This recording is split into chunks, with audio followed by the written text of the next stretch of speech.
Joining us now, Congressman Jim Renacci, a Republican from Ohio. All right, Congressman, we should also point out you are a Harley guy yourself.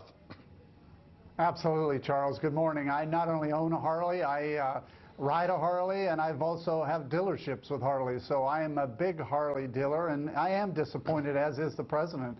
But I do realize that Harley has to do this because they're competing against tariffs overseas, not United States tariffs. These countries will not let Harley-Davidson bikes in, and they need to be able to grow their sales.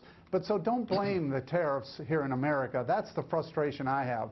I don't believe they should be blaming this president or blaming the tariffs that this president is imposing. I think they should be looking at their model and explaining it better, because right now, this was planned long before the president was ever talking about tariffs. Yeah, to your point, motorcycle registrations in America peaked in 2006 at 549,000. Last year, 288,000. Their prime market has been cut by 50%. So everyone understands the need to find new markets, particularly growing markets.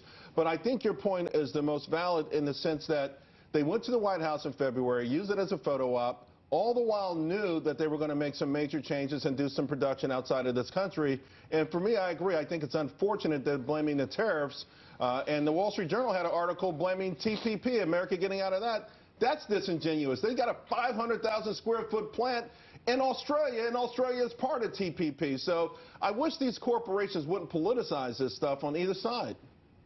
Well, I would agree with you, and that's why I say let's make sure that we have free and fair trade across the boundaries. I like the idea when the president says, let's eliminate all tariffs across the country, across the world. Just think how well the United States could compete and American companies could compete. But right now, that's not the case. We don't have fair trade. China is the worst. And this is why I like what this president's doing, and I continue to say, give him his opportunity to negotiate. He's in negotiations right now. He's doing things other presidents wouldn't do, and some people say they don't like it. In the end, let's see where we end up, because he's a little bit different a negotiator than past presidents. Yeah, and I agree. Let's give him a little time. Let's see if it works. Believe me, if it doesn't, all the naysayers out there will have a long time to crow about it. In the meantime, Congressman, I do want to ask you, and switch gears here a little bit, take a listen to Congresswoman Maxine Waters. This in response to criticism from Nancy Pelosi and Chuck Schumer. Roll tape. I was surprised that Chuck Schumer, reached into the other house to do that.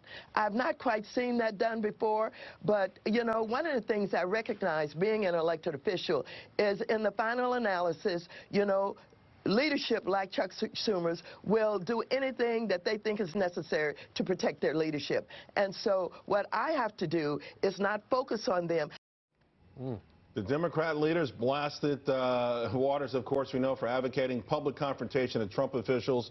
Congressman Renacci, there are a couple things there. Obviously, your thoughts on this strategy of intimidating people like Sarah Sanders who's at dinner, but also what she said, though, about the leadership in the Democratic Party looking out mostly for their leadership and ignoring, I think, a lot of signs even within their own party that they're missing, certainly the country. Well, look, what she's doing is unproductive. There's no doubt about it. I'd love for her to come to my district and talk that way. I realize she gins up her district and her base, but I think what hurts us really is when we realize our problems aren't Republican or Democrat problems. Our problems are American problems, and we need to come up with American solutions. We can criticize. That's that First Amendment right, but let's try and work together. Maxine Waters right now is not working together. She's trying to gin up a far-left base. I know she wouldn't be able to do it in my district, even though I have many far-left people as well. But people want to see change. As I travel the state of Ohio, they want to see us working together. They don't want to see this. I talk to Democrats, Republicans. They want us to move forward in the best interest of our country.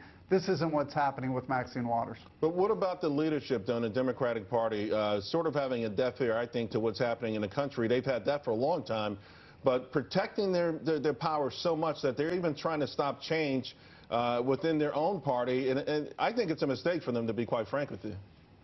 Well, one thing I've learned about Washington, leadership on both sides always wants to protect leadership. Look, that's just going to be part of the American way. I hate to say it that way, but in the end, we got to protect the American way of doing business, and we got to represent the American people. So, yeah, leadership's going to worry. The Democrat leadership wants to continue to be in their leadership. They're going to do what's necessary. Sure. Republican leadership's going to do the same. Look, I'm not going to throw stones at one side or the other.